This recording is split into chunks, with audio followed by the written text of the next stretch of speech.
Welcome to Antagonist Anonymous. I'm Dr. Pierce Voss. Let's begin.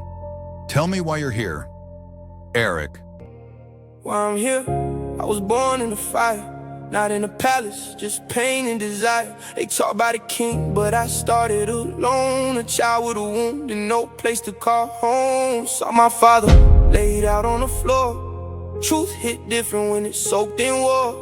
That moment built everything I became. A boy full of grief turned a man full of flames. You've been labeled both a freedom fighter and a villain. Do you believe your actions were driven more by justice or revenge? Justice or revenge, it ain't black and white. Your people been losing their whole life. I seen them oppressed, I seen them in chains, while Wakanda was quiet, just watching the pain. So yeah, it was both, I ain't here to pretend. Some days I was right, some days I just sinned. I carry the cause, but I carry my pride, and both of them grew every time someone died. You spent your life outside of Wakanda, witnessing oppression firsthand while knowing a hidden nation had the power to intervene. How did that shape your anger toward Wakanda and its leadership? Yeah, that's where it cut deep. They had the power, but chose to stay asleep. Could've changed history, shifted the game. Instead they protected they comfort and name. I grew up with nothing but anger and facts, and everything stolen, I needed it back. So when I found out it was real, I snapped like the world owed a debt, and I came to collect that.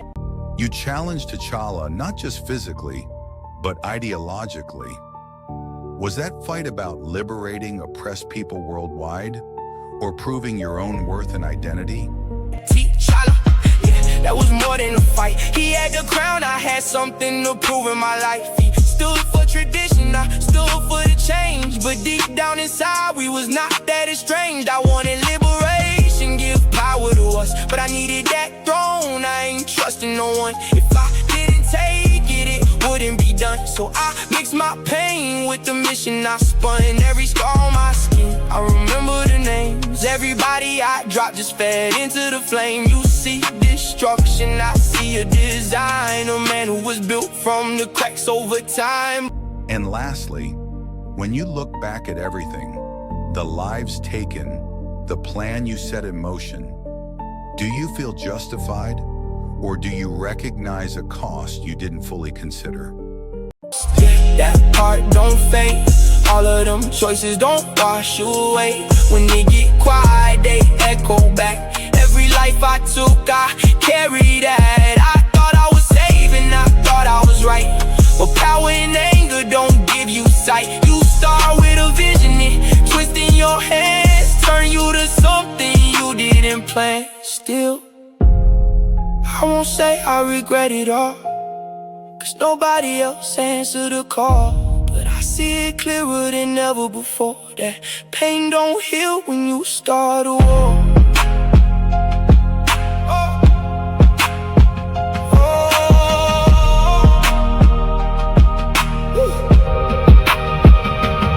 I wanted freedom, but forced it with fear.